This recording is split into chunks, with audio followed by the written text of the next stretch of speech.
Ladies and gentlemen, boys and girls, which is the way I prefer to say it, welcome to a very special episode of Dueling Disney. I am your host, Andee. I always wanted to say that. And I'm the other one, Andee Zomerman, who can barely stay inside of her skin. Yes. For those who follow our lovely podcast, you may know that we just released a podcast yesterday.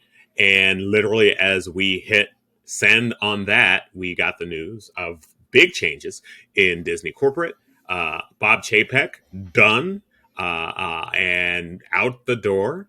And the return of Bob Iger for at least 2 years to run the Walt Disney Company. And we had mentioned, or I will say Andee had mentioned in our previous episode, how unhappy she was with Bob Chapek. This is one of those things where I noticed as a Disney fan, I haven't really gotten why everybody seems so particularly upset about Bob Chapek. It seems to me we traded one extraordinarily wealthy white guy for another extraordinarily wealthy white guy. And so I don't really see what the big deal is. But Andee, for those of you who are watching us on YouTube, has very strong feelings about this. So why don't we start, Andee, my friend, Yes. my compadre, my Yes. Dueling Disney partner, Yes. with what was the problem with Bob Chapek? Oh my God. I don't think we have enough time for that on our very special episode. I will go. Okay. I'll just say a few things. All right. I don't have time for everything. Bob Chapek doesn't know what magic is. All right. The guy is corporate. I get it. He was there. He was going to make money for the shareholders, and he did it. So we thought, except for that whole Disney Plus debacle, which, I mean, I will say Bob Iger is the one that started Disney Plus in the first place. So, that whole thing was Bob Iger. That wasn't all Bob Chapek's fault by any means, but the guy is not Disney. There's no magic about him. There's no inner child about him. There is nothing that wants to keep the mouse alive, the magic alive, Walt's spirit alive. And Bob Iger was so good at doing that. And I even thought when Michael Eisner was in there, I thought Michael Eisner was corporate. I thought he was business. But even Michael Eisner could keep some of the magic, and he talked to you on TV just like Walt did, And Robert Iger has that. Quite frankly. What? I just remember Michael Eisner trying to do Walt and being this guy is but he so tried. He tried. And Bob Iger kind of has that spirit too, but Bob Chapek, no way. Oh my Lord. So, okay. Disney Genie Plus is also helped contrived by Bob Iger during Bob Iger's reign, but just the whole monetization and nickel and diming of every little thing. Will Bob Iger But haven't we seen this before? Wasn't that indicative of the opening of Disney California Adventure? What I like to call at the time the hugest Disney store in the world with one or two rides. It seems to me like I don't know that Bob Chapek was that much different than previous iterations, but am I wrong? I don't know. What about, I don't know. There was the whole Scarlett Johansson lawsuit kind of thing that he was in charge of. There was the whole, he wouldn't, when Ron DeSantis was saying all the, don't say gay. That was not good. He was very quiet. He was very quiet. It wasn't until other cast members were like, dude, get it together and support us. I mean, he just didn't seem definitely very a decision supportive. Based on what was going to make the company look good versus a decision based on what was the right thing to do. But it didn't make the company look good. It made the company look like... he also was bad at it. Right? He was bad at making those calls, but that was the nature of his decision making. Was I'm going to make decisions based on what makes the company look good, even if it doesn't ultimately make the company look good. And I'm kind of really bad at that piece of figuring out how to be Disney. And what about all the annual? How Disney is different than other companies. Well, that's what I'm saying. What about the whole annual pass Magic Key crap? That's going, it just seems like everything's hard and hard to do and not fun and money and Disney's always been about money. I get that. But they did it under the disguise of getting all of your money up front. So while you're it always seemed to me that the value proposition was better, where I felt before that I was getting value for my money. I knew it was expensive, but I was going to get this out of it. Whereas in the last couple of years, even as a Magic Key holder, I didn't feel like I was getting my value out of the Magic Key because, okay, I bought a Magic Key and I paid for a year's worth of access, but it doesn't come with parking. And I can't really ride anything unless I also add on Genie Plus. Mm. And the food is more expensive. It's just sort of the nickel and diming. And to your point, it used to be, hey, I pay up front for the day. I wince when I buy that ticket. But after that, I just kind of have a good day. The lack of empathy for those who care about the Magic is just ridiculous. He was just cold. I mean, come on. And then even at D23, I was like, ew, I'm not excited about seeing you on stage. You pissed me off too much. Like, this was like, And Disney Plus is turning out not to be such a profit maker for the Disney Corporation, as we're Which to me seeing. is interesting because the vast majority, they had the biggest library to start. Yeah, it's And their they own focused original so content. much on sort of original stuff. Yeah. And they still haven't put all of the Disney stuff, all of the back Right. stuff on the library. Like my long-standing problem with the cartoons, like you should just be able to go, here's all the Mickey Mouse cartoons and find them. And they just have, it seems like they have focused on the new content at the expense of sort of the classic content to me. Like to me, the Disney Plus is a no-brainer. You have the 99% of your content you don't have to pay for again, and that's what's going to bring people to the service. But you're spending all this money on new content. Maybe it's good, maybe it's not. But I still can't find all the Mickey Mouse cartoons. I think about when they're doing we were watching Andor last night, and just like the money that they're, I mean, it's fabulous. It's fabulous. Like all the stuff that they do is just so much money into it. It's like theatrical releases that I'm paying like $8 a month for, or maybe I did 3 years ago because I'm still on my 3-year plan or whatever. You know what I mean? Like we're not paying much for it. Whereas if it was a theatrical release, you're going to make like $50 to $100 million for one movie. So, well, and that's the sort of way streaming works, is you have to keep adding viewers. Yeah. And they started out so big. I don't know that there was that many viewers to add. Like everybody who wanted it kind of got it right away. Especially because COVID hit right after. Right. And so if you got it 3 years ago, there's very few people left who are like, well, maybe should I get Disney Plus? There's not a lot of those folks out there. Yeah, this is true. I really, yesterday when we released that podcast, I really assumed that Bob Chapek was here to stay for a long time just because of the money that was coming in. I did read that the board was not happy with his attitude when all of the earnings reports were going on, kind of like just matter of factly saying that hey, Disney Plus lost, $1 billion, $1 billion with a B. And but by the way, okay, Boogie Bash is going great. You know what I mean?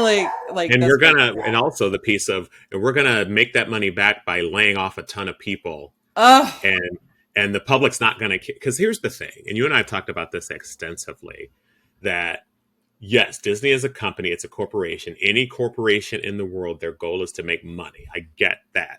But Disney is a very different company in terms of its tie to public perception of who they are.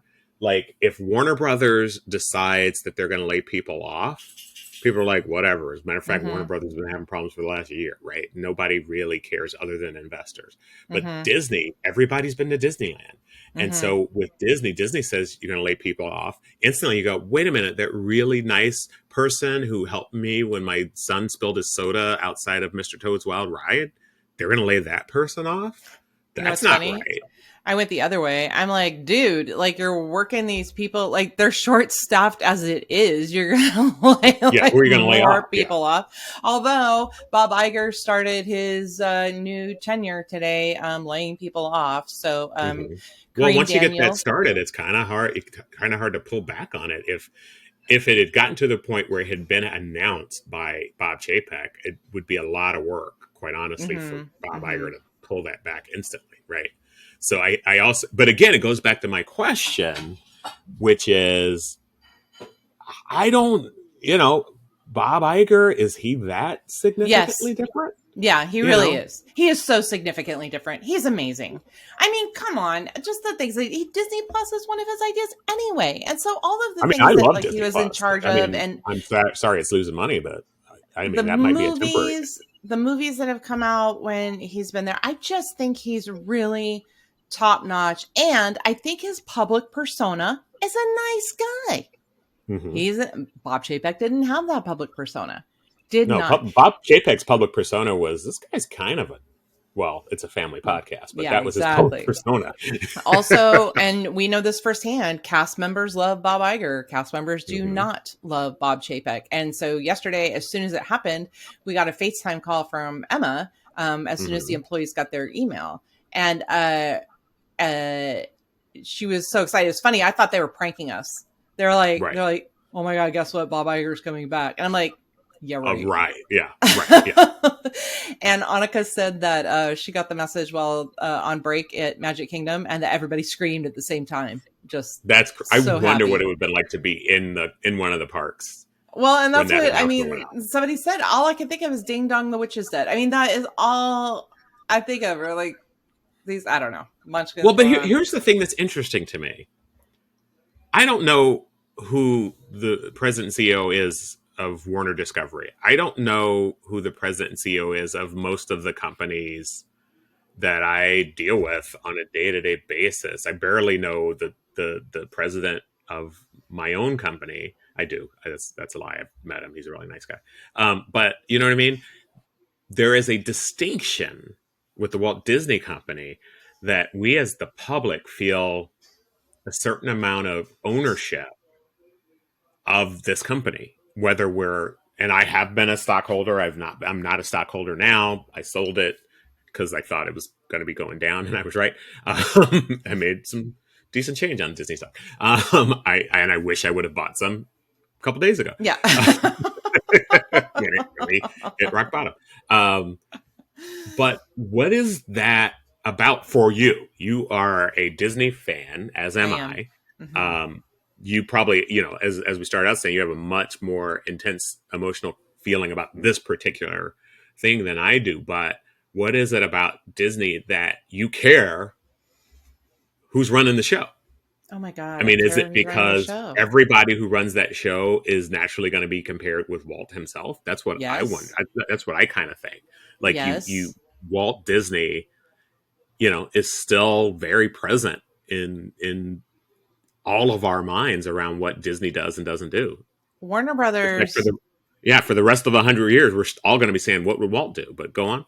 No, it's true. Like we didn't follow Warner Brothers after the Warner Brothers, right? I mean, Right, they're not a part of our lives. They're media, but right. Disney has infiltrated their way into all of our lives, not just the films that they started with. They started the parks, the resorts, the vacations, the cruises, the da da da da da da. I mean, go on and on. We And go on vacation there. we do. We watch it on But TV. It's part of our education. It is. Walt is the one that wanted people to call him by his first name. Walt is the one that put himself in your living room. Walt is the one that wanted you to think of him as this family guy, as this friend of yours who you've never met. And so I think that, in fact, I know I read that book, Walt's Apprentice by Dick Nunes, and that was the culture of Disney. First names, and we go and we're a family and we're doing this together. Now, some parts of the family are your crazy, stupid uncle or whatever, but we're a family and we're doing this together. He put that culture in place, right? Right, When Roy took over afterwards, maybe a family guy, but not so good at the money, right? right. And so things go on, and then you get Michael Eisner who's bringing the studio stuff and Muppet Babies. What the hell was that? Anyway, I don't know. A lot of but people love Muppet Babies. oh God. Anyway, but so I had my thing about Michael Eisner and everything, and that's just the culture of Disney. Yeah. That's we all think I we mean, have ownership.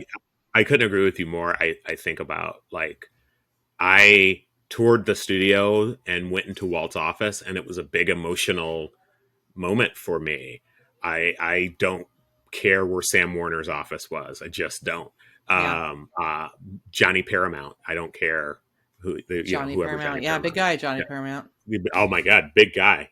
We're old friends. But Walt set a culture that has been at the center of the company's success, I think. And it seems to me what I'm reading from people is that Bob Iger just seemed to not get that culture and You mean failed. Bob Chapek? Bob Chapek, they're both Bobs. So I know it's you know, so confusing and frustrating. I yeah, Bob am. Chapek didn't get that culture in a way that Bob Iger seems to have. We know that Bob Chapek handpicked. I mean, Bob, see, I did the same thing.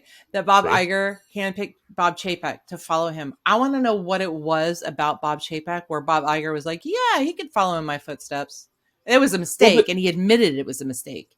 but here's the thing. It's I would imagine it is not an easy thing to figure out, as we've seen, who should run this company. Bob Chapek, for all his faults, seemed like a halfway decent businessman and probably would have done a really good job for any company that wasn't Disney, right? It's the Disney of it that he didn't get, which was Mm-hmm. the part of the failure, right? As a corporate steward, he did good for the stakeholders, for the shareholders, which is all almost every company cares about is are the shares going to go up? Disney is very different in the fact that, now let's not fool ourselves, the fact that the shares took a big drop after the earnings calls probably had a big thing to do with them finally pulling the trigger, but you don't pull a trigger like this unless you've been planning to for a while, right? Guess what though? Bob Iger was only called on Thursday But that's to my come back. point is, right, like, I'm not saying that it was public, but I'm saying that the board had something in their back pocket, Yeah, which yeah. was, you know, and I don't know who's on the board. I know it's not me because I sold my shares, but I just think it's so interesting to me how public ownership in our sort of culture directs what this company does in a way that it doesn't anywhere else. Yeah. That this company can't do anything.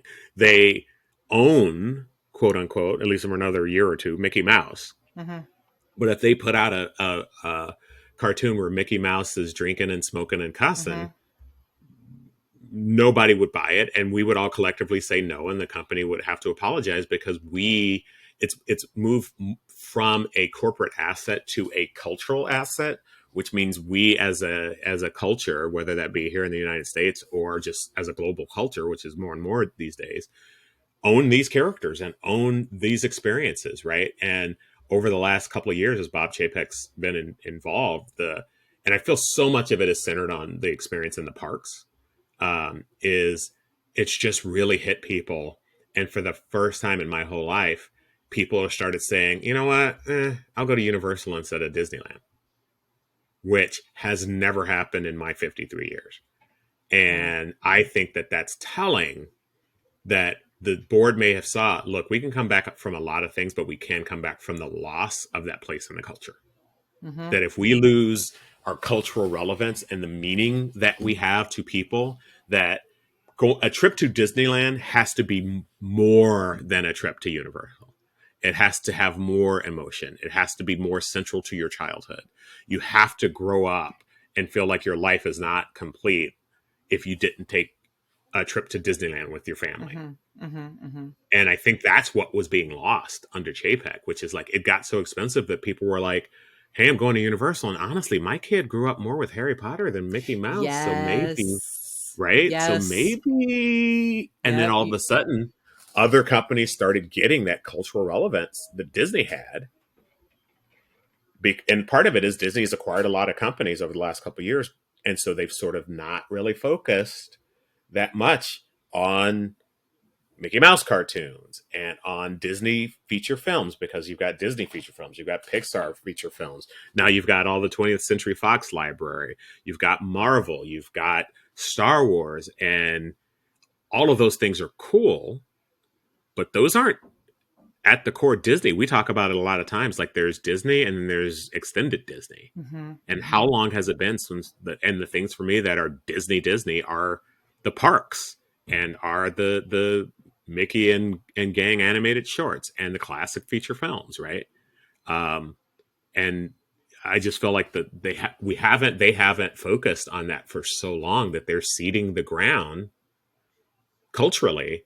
And I think the board probably recognized that and said, "Hey, we need somebody who understands this culture and can reestablish us in the world as central to what the risk of being lost was. Disney was central to all of our upbringing, and that was going away." Yeah. I Right? think you're right. I think that's what did it. Kids grow up with Harry Potter and then they go to Universal to have that experience, and Universal, Harry Potter's not at Disney. Could have There, been. my coworker, her kids don't want to go to Disney. They want to go to Universal because of Harry Potter. Because of Harry Yeah. Potter. I want to go to So, Universal. I love Harry Potter and I haven't ridden that ride, right? oh Like yeah, yeah, it is, and I it want to is check it cool. out. For me though, it's just Harry Potter, right? I don't Right. like anything else at Universal. So I, there you I haven't go. been to Universal. The last time I went to Universal, I was 23 years old. Oh, that's a long time ago. I have not been to Universal in 30 years. Yeah, The only yeah, thing that will get me to go to Universal at this point is Harry Potter. Now, it yeah. might be a great, fun time. When I went 30 years ago, I had a good time and thought, well, I don't need to Need to go go again. again Exactly. anytime soon. Neither did I since it's till Harry Potter, but But if you grew up with Harry Potter, which that's where you everybody go, did now. Yeah. right? Yeah. So anyway, I'm excited to see. Do you have any thoughts about what his first change might be, apart from laying off corporate people? You have an idea of what might be going on?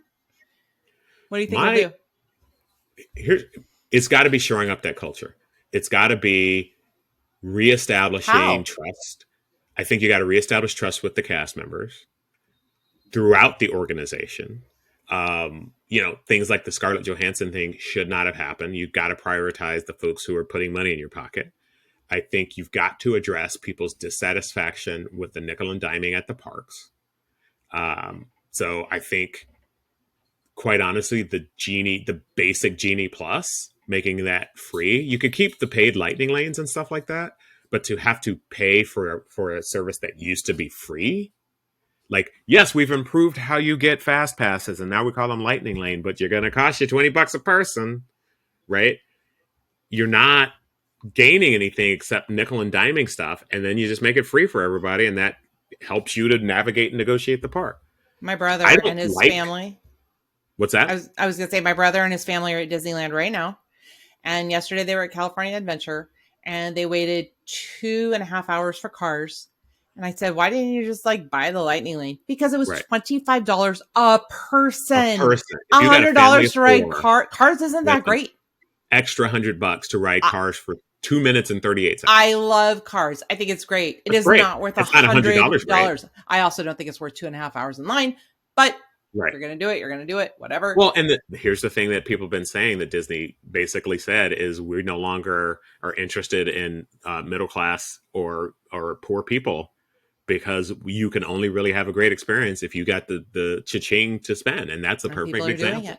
People are doing Two and it. a half hours. I don't wait 2.5 hours for anything. I wouldn't wait 2.5 hours for an appendectomy. You know, it's What? yeah. I'm just gonna leave. Come on, 2.5 hours. What you got to do? Slice me open. Let's go. Let's get this done. Um, it's that sort of thing. I think he's going to have to do is reestablish trust. Here's the thing: the movies are going great. Yeah. They're making money. Yeah. Um, I think you got to refocus on the core business, which is childhood. Like the Marvel stuff and the Star Wars stuff is great, but it's all teenager and adult stuff. What's the stuff for kids, right? That's It's a good it's point. it's one of the things that somebody said years ago, and I'll paraphrase. They said this about Superman, but I think it's true of Mickey Mouse. If you can't make money off of Mickey Mouse and children, you got to get out of the Mickey Mouse business. Mickey Mouse is the easiest way to make money with children, and I don't see them doing much, right? Like, do kids today grow up with Mickey Mouse? No. Yeah, they do because they have Disney Junior.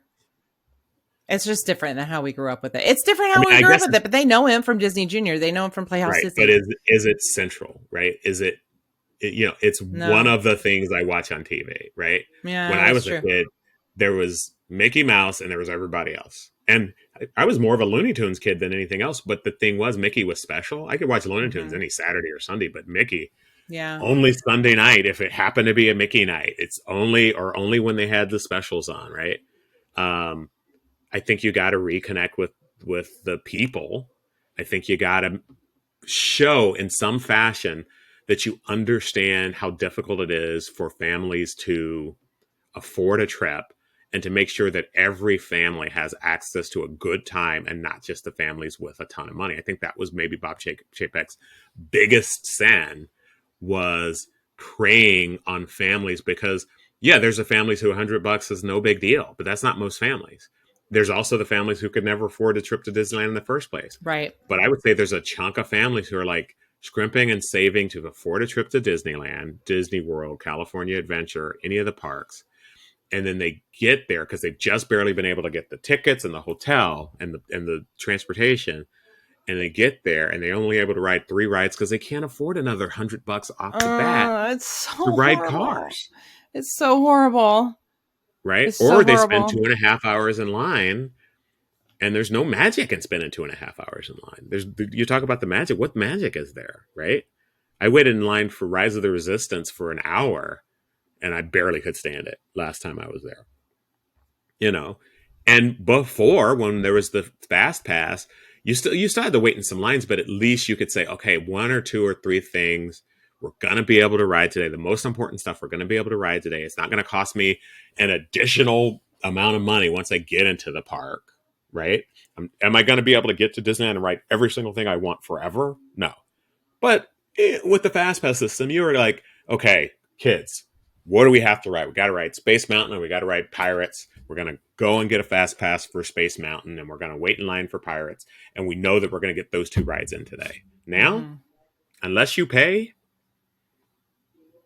you might not see anything. Please, Bob Iger, make everything better again. Here's the thing. He's going to have to, there's a lot of stuff that's going to have to be untangled. That's a big ship. And being the president and CEO doesn't mean you get to make every decision down the line. Like, it's like turning the Titanic. He's got a lot of work ahead of him. He can't just come in and say, okay, all these things, we're not doing it anymore. Today is Monday. Tuesday, Genie Plus is free. I don't know. They're moving pretty fast. I mean, come on. Last week at this time, he didn't even know he was going to be back at Disney. So If you believe that story. I believe that story. I believe everything. Yes, you do. It's why we're friends. And it's why I am worried. Yes.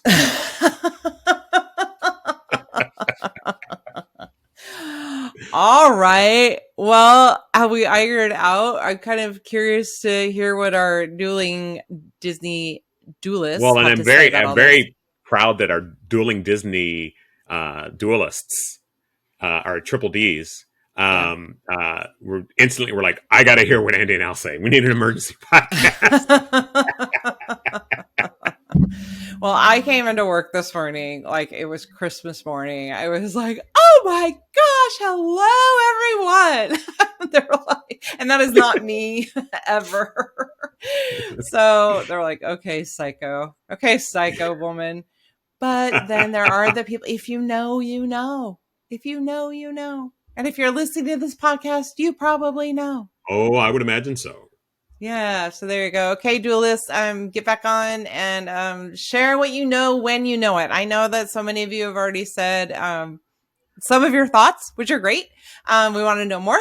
And really, as time goes on, right? Like I said, we already saw a layoff at the media level today, the corporate media level, and so I'm sure things will be happening. So let's talk about it. I am putting the name of our community right here on the screen, so you can see that. So go to Facebook, join join Dueling Disney Community Duelists, and yeah, let's have the conversation. We're now steaming back to our own time into Main Street Station, gateway to Disneyland. If you'll be leaving us here, stay in your seat till we come to a full stop. We sure hope you've enjoyed your travels with us and that you'll come back and see us again real soon. Thank you for visiting Dueling Disney.